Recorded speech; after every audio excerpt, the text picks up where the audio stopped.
வணக்கம் நண்பர்களே, விஜயபிரேக் பேசுகிறேன். லைஃப்பில் ஜெயிக்கணும் அப்படின்னா என்னென்ன விஷயங்கள் பண்ணணும் அப்படின்னு சொல்லுவேன் நான்.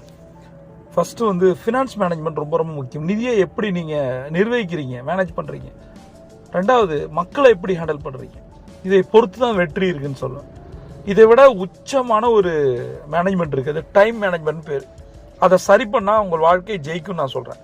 எப்படி டைம் மேனேஜ்மெண்ட்டை யூஸ் பண்ணி நம்ம வாழ்க்கையில் நினச்சதெல்லாம் கொண்டு வர்றது. முதல் விஷயம், 80% பீப்புள் ஃபெயிலியர் ஆகிறதுக்கு காரணமே டைமை மேனேஜ் பண்ணாததால தான் அப்படின்னு சொல்லிட்டு ஒரு விஷயம் இருக்குது. ஃபஸ்ட்டு ரிமைண்டர் செட் பண்ணிக்கணும். எந்த ஒரு ஒர்க்காக இருந்தாலும் சரி, ரிமைண்டர் தான் டைம் மேனேஜ்மெண்ட்டோட சக்ஸஸே சொல்கிறேன் நான். முதல்ல நமக்கு எந்த செயல் பண்ணாலும் அதற்கான ஒரு டெட்லைன்றது நெகட்டிவ்ன்றதால டேட் லைன் சொல்கிறேன். டேட் லைன் தெரியணும், அதற்காக ரிமைண்டரை நம்ம செட் பண்ணணும்.